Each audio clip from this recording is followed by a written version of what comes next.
കൂട്ടുകാരി, അപ്പം ചെറുനാരങ്ങ അച്ചാറിടാവേ. അപ്പം നമ്മൾ ആ ചെറുനാരങ്ങ 1-2 ദിവസം ഞാൻ ഉപ്പിലിട്ട് നല്ല പഴുത്ത നാരങ്ങ ഉപ്പിലിടാൻ നമുക്ക് പറ്റിയില്ലെങ്കിലും നമ്മൾ അപ്പച്ചമ്പി വെച്ച് ആവി കയറ്റി എടുത്താലും മതി. അതിൻ്റെ അകത്തേക്ക് പഞ്ചസാര, ഉപ്പ്, ഉലുവ, കായം, വിനാഗിരി ഒഴിച്ച് 1-2 ദിവസം ഒന്ന് നാരങ്ങയ്ക്കകത്തോട്ട് ഇതെല്ലാം പിടിക്കാൻ വേണ്ടി വെക്കാം. പിന്നെ വെച്ചിട്ട് നമുക്ക് വെയിലുണ്ടെങ്കിൽ വെയിലത്തിട്ടൊന്ന് വാട്ടിയെടുക്കുന്നത് നല്ലതാണ്. ഇടാൻ പറ്റിയില്ലെങ്കിലും കുഴപ്പമില്ല.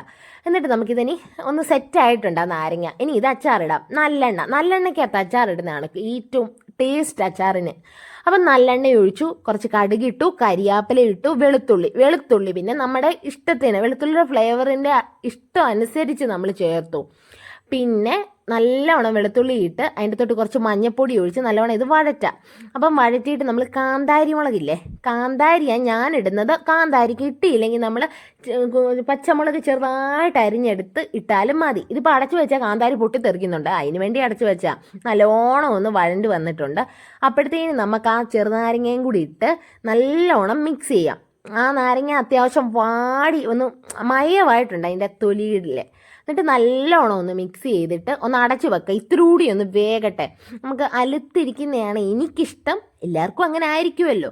എന്നിട്ട് നമ്മൾ നല്ലോണം അത് വെന്ത് കഴിഞ്ഞിട്ട് കുറച്ച് വിനാഗിരിയും കൂടി ഒഴിച്ച് ഇളക്കി എടുക്കുക. ഞാനിപ്പോൾ ഇത്തിരി ചാറിട്ടാണ് എടുത്തേക്കുന്നത്, തീരെ അങ്ങ് ട്രൈ ആക്കിയിട്ടില്ല. അപ്പോൾ എല്ലാവരും ഇത് ട്രൈ ചെയ്യുക, അടിപൊളിയാണ്. അപ്പോൾ ഓക്കെ, ബൈ.